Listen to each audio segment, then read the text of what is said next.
Assalamualaikum warahmatullahi wabarakatuh. Selamat pagi pemirsa Tawakal yang dirahmati Allah. Pemirsa, alhamdulillah di studio saat ini sudah bersama kami Ustadz Syarif Rahmat dan juga seorang narasumber yang akan bercerita mengenai kisah hidupnya yang dia masih menganggap selama ini adalah jauh dari kebaikan. Artinya ada masalah dari keluarga yang ia hadapi. Dan Assalamualaikum Pak Ustadz. Waalaikumsalam warahmatullahi wabarakatuh. Terima kasih Pak Ustadz sudah hadir bersama kami. Dan narasumber kita ini bernama Ibu Erna. Assalamualaikum Ibu Erna. Waalaikumsalam. Baik Pak Ustadz dan juga pemirsa di rumah, untuk mempersingkat waktu kita langsung aja tanya ke Bu Erna. Bu Erna, Ibu Erna datang ke tim Tawakal, katanya ingin bercerita kalau Ibu Erna punya banyak masalah di dalam kehidupannya. Betul ya? Boleh diceritakan ke kita kenapa? Begini Mas Farid, saya sudah menikah, saya sudah mempunyai anak 2, tapi selama pernikahan saya, suami saya kasar sama saya, terus suka main tangan juga, sama anak-anak juga iya. Saya berusaha untuk bertahan, tapi sampai di suatu hari suami saya bawa perempuan ke rumah, terus bilang ke anak-anak bahwa ini calon ibunya. Di situ saya shock, kaget, dan saya yang minta cerai. Saya yang menceraikan. Yang mengajukan gugatan cerai. Iya. Kemudian bercerai. Belum. Masih Masih proses. sampai sekarang. Iya. Masih proses karena bagi saya udah nggak bisa dipertahankan karena terlalu kasar sama saya, sama anak-anak pun gimana ya, untuk nafkahnya juga kurang. Iya. Jadi dia lebih fokus ke mohon maaf, yang dia bawa ini wanitanya udah dinikahi? Belum. Atau baru mengenalkan saja? Baru mengenalkan. Nah sekarang gimana statusnya? Sudah menikah mereka? Belum, Masih pacaran aja? Iya, dan suami saya nggak mau bercerai dari saya, Tapi saya yang mau bercerai karena saya nggak mau. Saya udah dikasarin, selalu dikasarin. Pak Ustadz Syarif, ini suaminya datang, tiba-tiba dia langsung bawa calon istrinya dan mengenalkan kalau ini adalah calon istrinya yang baru. Itu kalau dalam agama boleh-boleh aja Pak Ustadz tanpa izin dari istri? Pertama kita garis bawahi bahwa poligami atau memiliki istri lebih dari satu itu merupakan bagian dari syariat Islam. Mana ada seorang istri yang rela hati dipoligami oleh suaminya.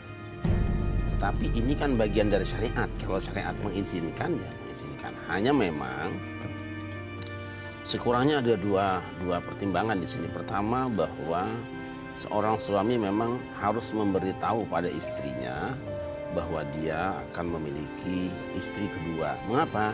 Karena ketika dia sudah memiliki 2 istri, secara otomatis maka nafkahnya terbagi menjadi 2. Pembagian harinya terbagi menjadi 2. Dan nanti saat dia meninggal dunia, maka pembagian waris itu juga harus dibagikan secara adil kepada 2 sisi istri tadi.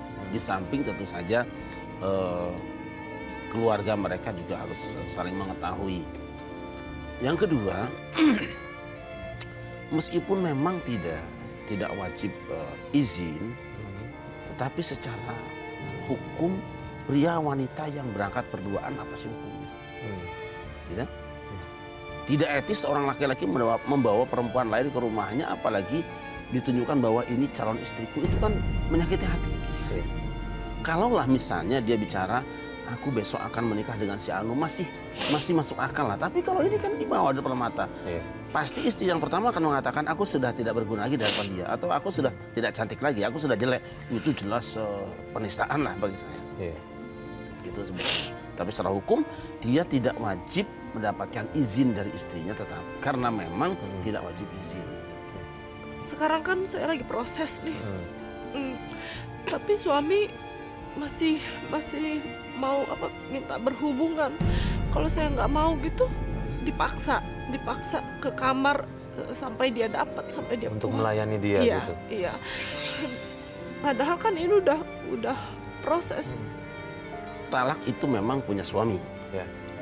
Istri juga punya hak sebetulnya. Ketika seorang suami tidak memutarakan istrinya dalam keadaan dia sudah sangat menyakiti, maka dia punya hak khulu, yaitu mengajukan gugat cerai. Nah, selama perceraian itu belum terjadi, talak belum terjadi, maka sang suami istri itu masih punya hak untuk berhubungan badan.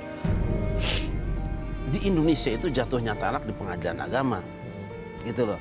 Kenapa? Karena kalau tidak dilindungi oleh peraturan pemerintah, tidak diberi nasihat, banyak sekali pasangan suami istri yang tergesa-gesa bercerai. Masalah kecil cerai, dikit-dikit cerai. Maka pengadilan diadakan untuk memastikan bahwa sebuah perceraian itu terjadi dalam rangka melindungi orang-orang yang memang suka tergesa-gesa. Sebetulnya yang paling banyak dilindungi itu wanita.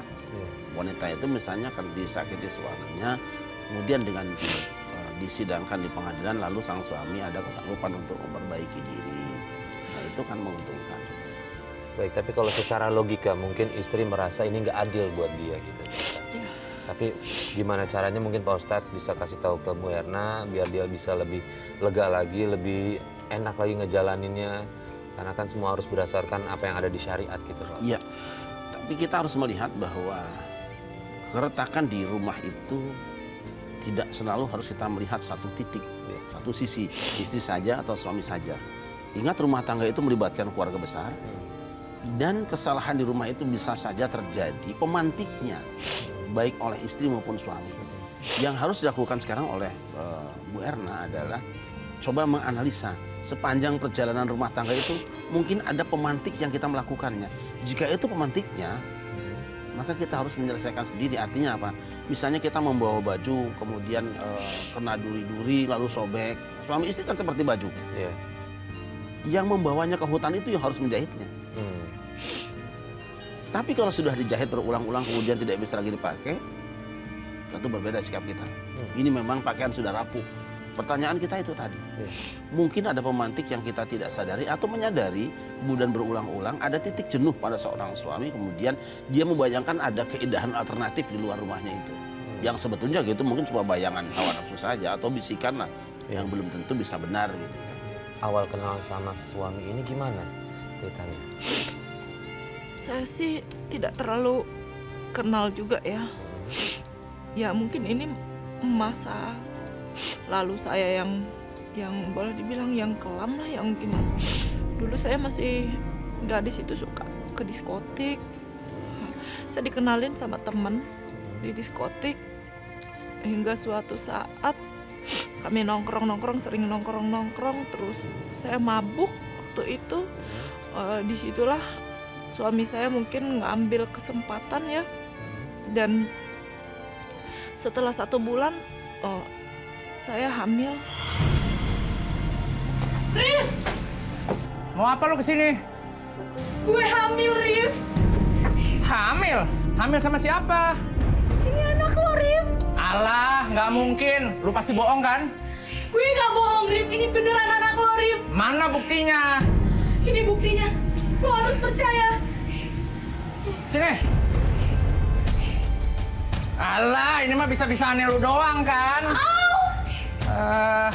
Mendingan sekarang lu pergi dari sini. Sampai kapanpun, gue nggak bakal ngakuin tuh anak jadi anak gue.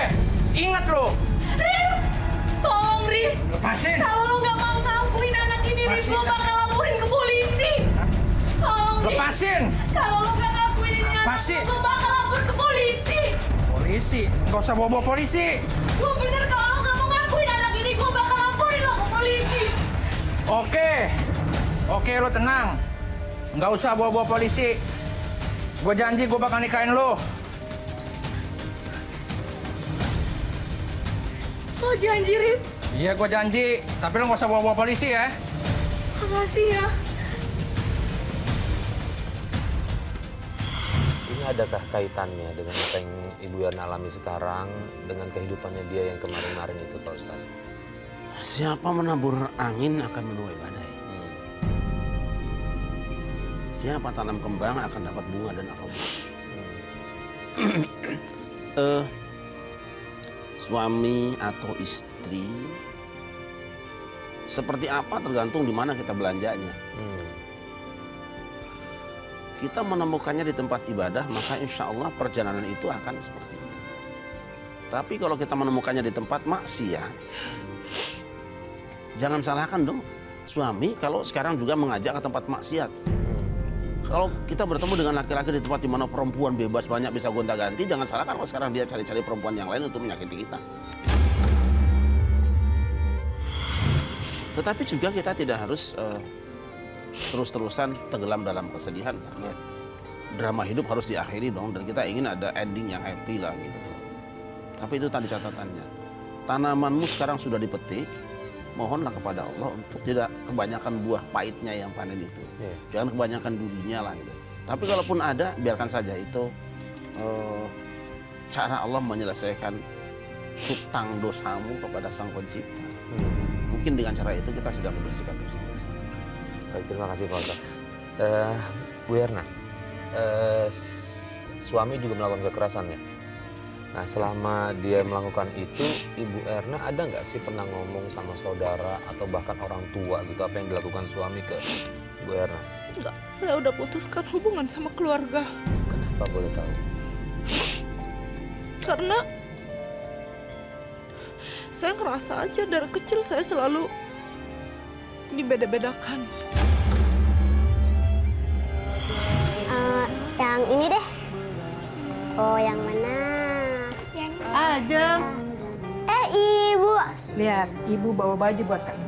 Wah, Pasti suka dengan baju ini. itu baju buat Ajeng, Bu. Iya, lihat. Bagus banget. nggak? Bagus kan?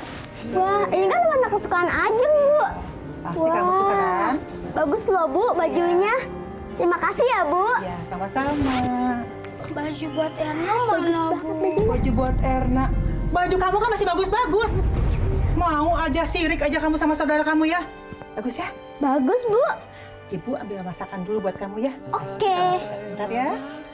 Lihat nih, baju aku bagus. Kamu pasti mau ya? Ih, belilah sendiri. Wah, bagus banget. Iya dong, bagus. Ini kan baju dari Ibu. Ajeng, nih. Ibu bawa masakan kesukaan kamu. Wah, Pasti suka. Sini, duduk yuk. betulan, Bu. Aku lagi lapar banget. Kasihan bener. Makanan buat Erna enak banget, Bu. Enak. Kamu kan udah besar. Bisa kamu ambil sendiri. Gimana sih? Sini nak. Tapi apa? Tapi. Ambil sana di meja makan sendiri.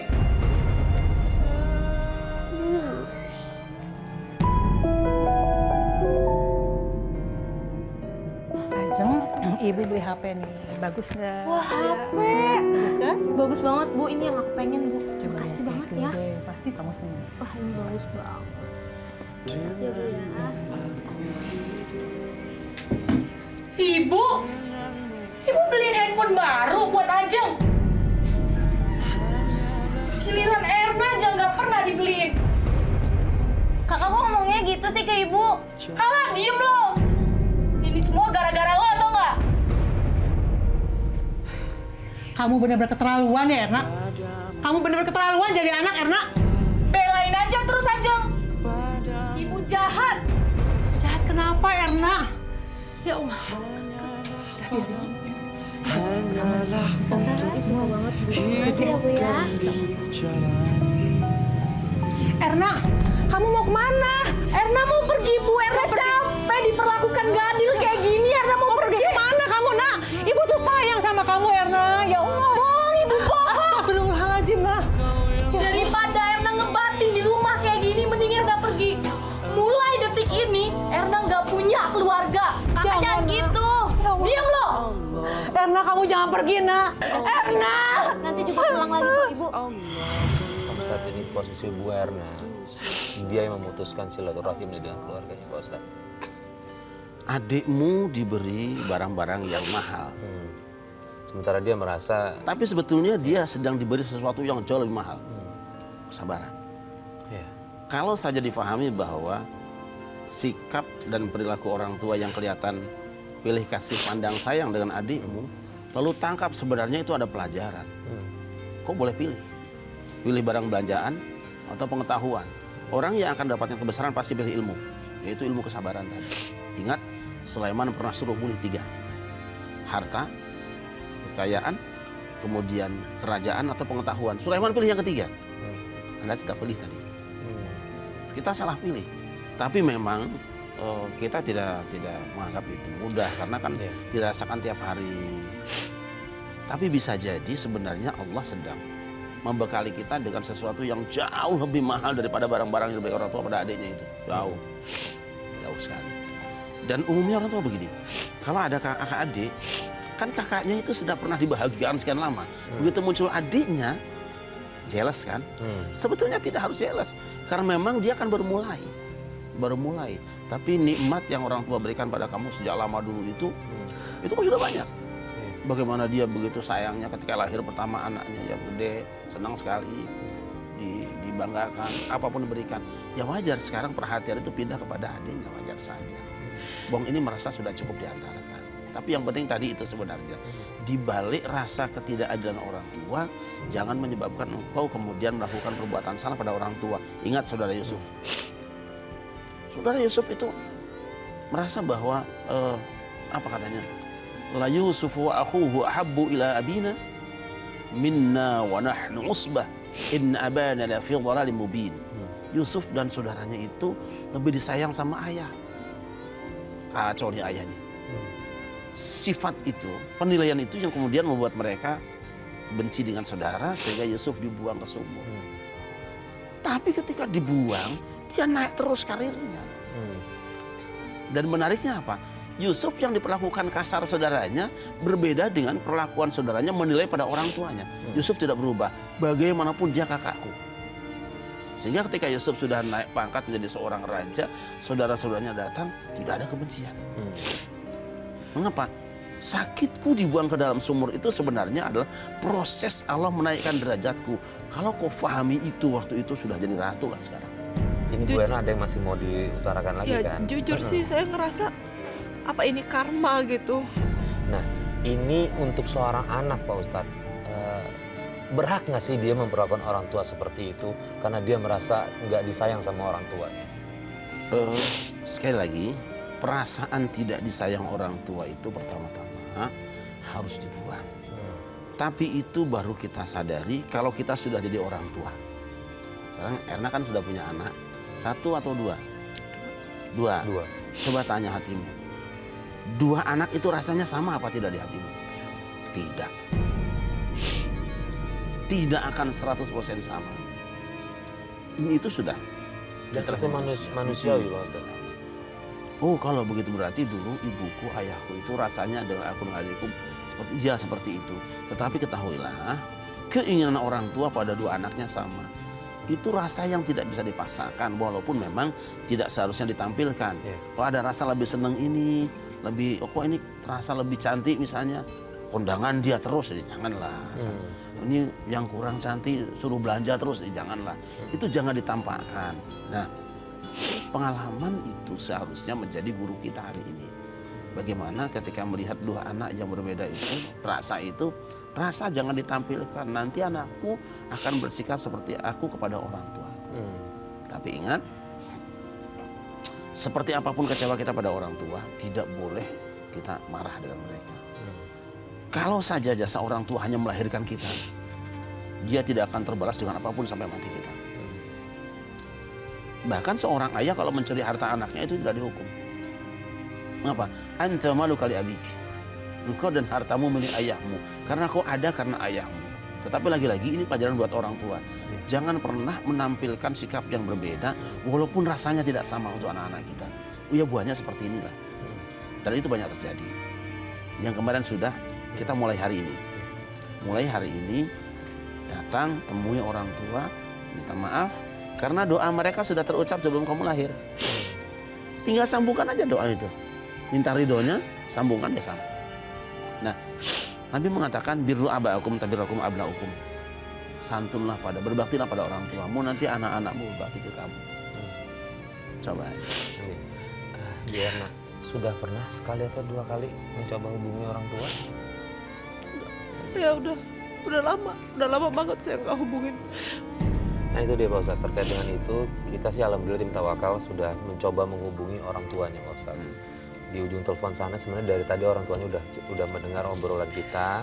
Mudah-mudahan Ibu Erna bisa jalin lagi silaturahim nih, setidaknya ada komunikasi lah dengan orang tua. Kita coba, nggak apa-apa Bu Erna ya?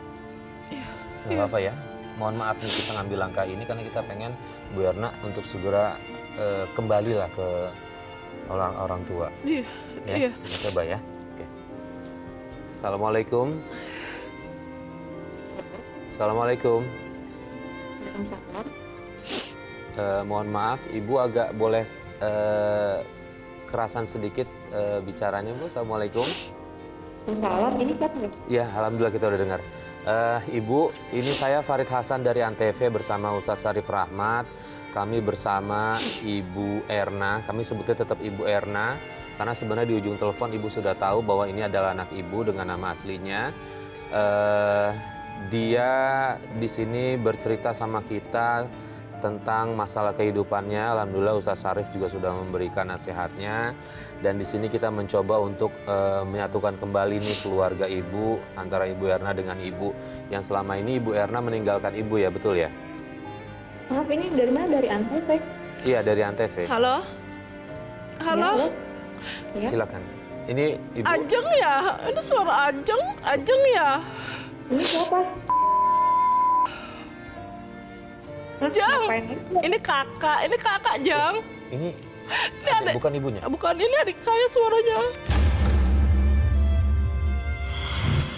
Bisa bicara sama Dia nelfon-nelfon. Ibu, Mbak Ajeng. Ajeng ini kakak. Jangan sama ibu. Mama mana? Kakak mau minta maaf sama mama.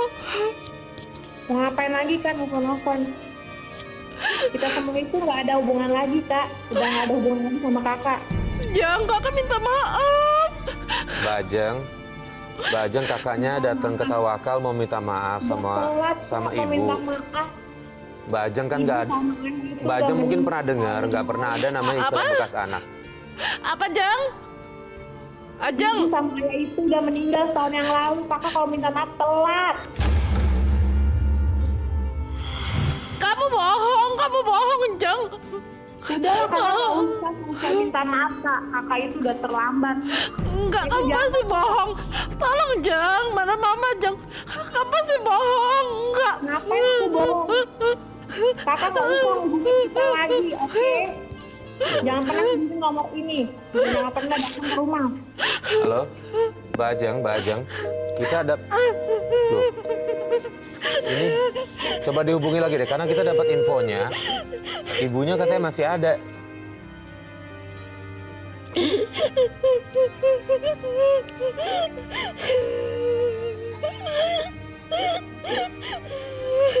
Mbak.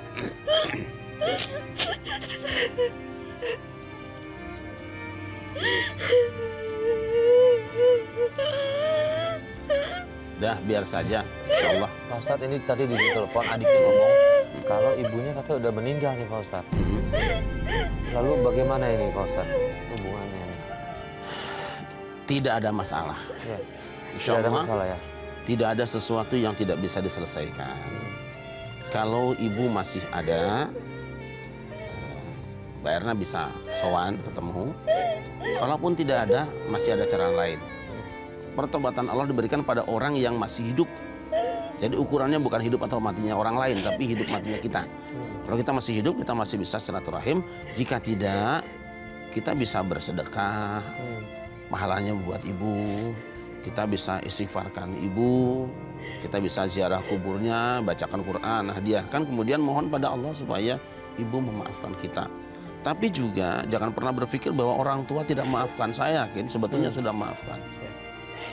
Cuma saudara barangkali melihat itu dari kacamata sebelah. Beda, saudara dengan orang tua beda. Beda. Insya Allah nanti kalau sudah tidak bisa berhubungan dengan mereka, kita kawal, kita temani saja ke sana. Iya, kita coba datang. Kalau benar sudah meninggal, kita bawa ke kuburannya. Iya. Kalau masih hidup, ya kita ngobrol lah.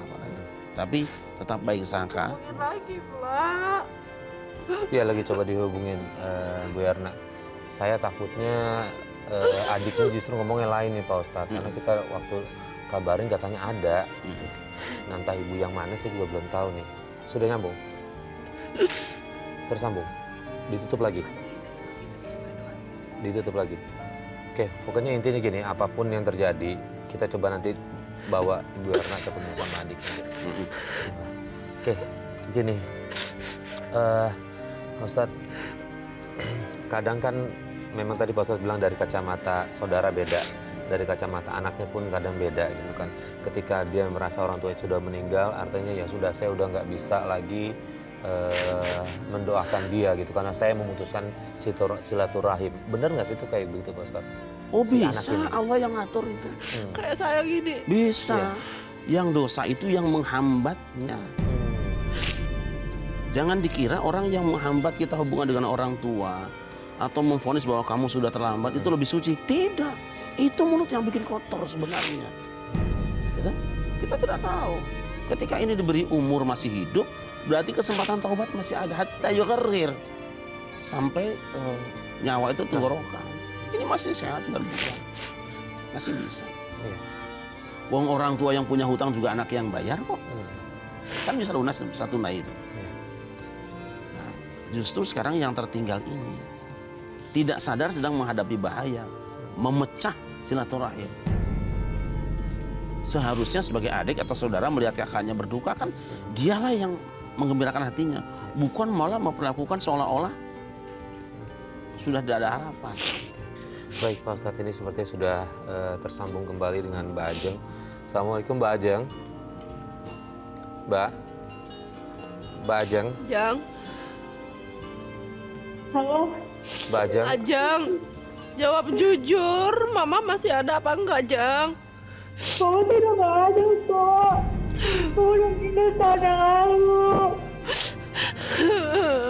Aku juga sama bolehnya, tapi Mama nggak bisa. Aku coba cari-cari, aku nggak tahu bagaimana.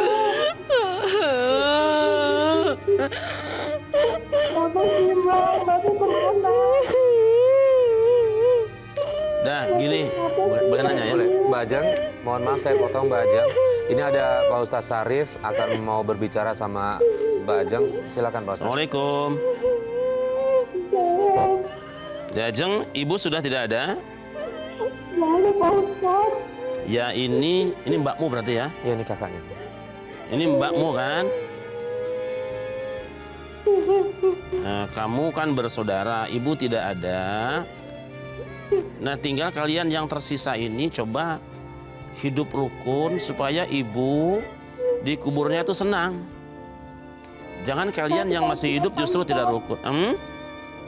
ibu saya meninggal dia dari sama saya Pak Ustaz, tapi dia nggak pernah ada Pak Ustaz. Nggak pernah apa?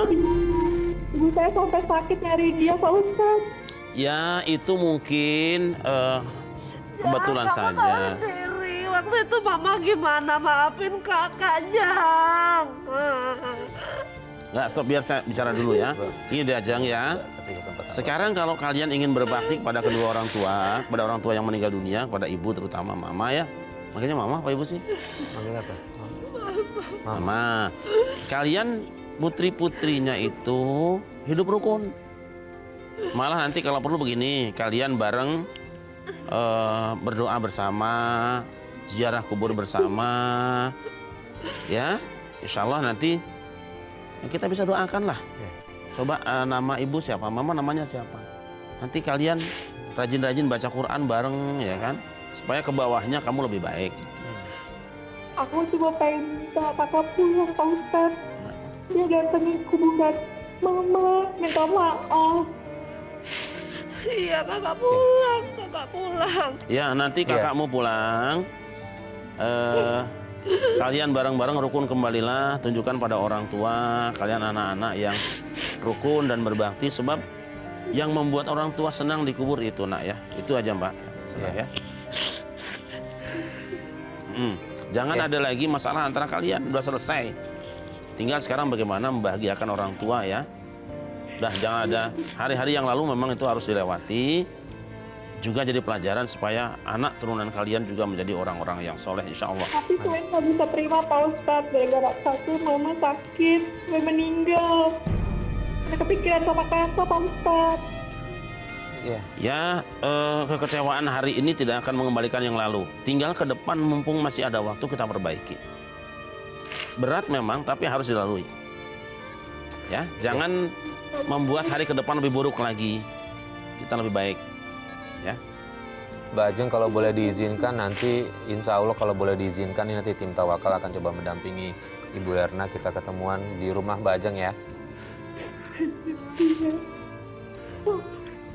Insya Allah kita antarkan. Ya. Ya. Baik, terima kasih sebelumnya Mbak Ajeng sudah mau terima telepon kita yang kedua.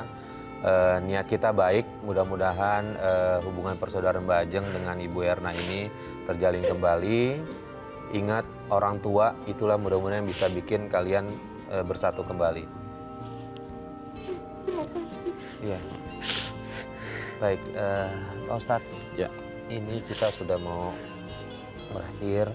Saya ingin tanya ke Pak Ustadz, langkah yang paling cepat yang harus dilakukan Ibu Erna, doanya seperti apa ini Pak Ustadz biar dia lebih tenang lagi menghadapi masalah dengan suaminya dan juga dengan keluarganya nih Pak Ustadz. Mintakan ampun untuk dosa-dosa kedua orang tuanya. Nanti nyambung kabelnya. Oh, nyambung. Terus kedua, silman qata'aka. Sambungkan orang yang memutuskan hubungan dengan kamu. Kita aktif. Yang kedua, wa'fu amman zalamaka. Siapapun orang yang terasa pernah menzalimi kamu, maafkan saja dia. Walaupun itu terasa Walaupun berat itu sekali. suami. Iya, iya. Saya tanya sekarang misalnya jujur, Ya, silakan. mana yang lebih menyakitkan? Pergimu meninggalkan orang tua atau datangnya suamimu bawa calon istri kedua? Rasakan saja itu. Ya. Coba Nah, dari tapi Safi. itu tidak usah difikirkan lama-lama. Sudah cukup. Orang tua yang mengandungkan, melahirkan, menyusukan, ditinggal pergi. Kayak apa rasanya? Jadi sakit itu tidak seberapa. Sakit disakiti oleh suami tidak seberapa dibandingkan Apa yang sakitnya dirasakan orang sama tua ditinggal pergi anaknya. Oh, malu, sedih, luar biasa. Apalagi sampai meninggal dunia. Pasti dia ada detik-detik ingin bertemu. Dan itu tidak terjadi. Kayak apa sakitnya? Oh, kalau begitu berarti apa yang Allah berikan kepadaku dari perbuatan suami, kecil sekali itu. Jadi, ya sudahlah. Kita mulai hari-hari baru. Tadi ya, sambungkan kembali. Amin, insya Allah. Biarlah berapa disampaikan Pak Ustadz, jadi bisa amalkan ya, coba dijalankan. Kita tahu pasti berat ya Pak Ustadz, tapi kalau nggak memulai, nggak akan pernah selesai. Ya, Bismillah ya Bu, kalau butuh bantuan tim kita akan coba bantu ya. Terima kasih Bu Erna, mohon maaf waktu kita terbatas. Terima kasih atas kehadirannya, nanti kita bisa lanjutkan lagi setelah ini. Pak Ustadz Haris, terima kasih juga atas semua nasihatnya, mudah-mudahan bisa diamalkan Ibu Erna. Dan juga buat pemirsa di rumah, mudah-mudahan ini bisa menjadi pelajaran yang bisa dipetik. Oh iya, izinkan saya mengajak semua pemirsa juga yang ada di studio, teman-teman dari kru, untuk mempersembahkan ala kadar lah surat Al-Fatihah. Mewakili anak beliau untuk ibu, siapa namanya tadi? Ibu saya, Mariam Binti Abdullah. Ya, kita baca surat Al-Fatihah. Mungkin kita ikut menjadi donatur Fatihahnya. Mudah-mudahan sang ibu bergembira melihat anaknya yang bisa mengajak teman-teman untuk juga bersama-sama membahagiakan di kuburnya. Ya, Laruhi Maryam binti Abdullah Al-Fatihah. Alhamdulillah.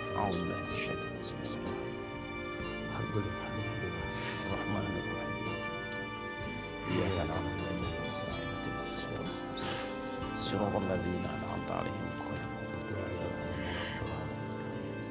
ya, terima kasih.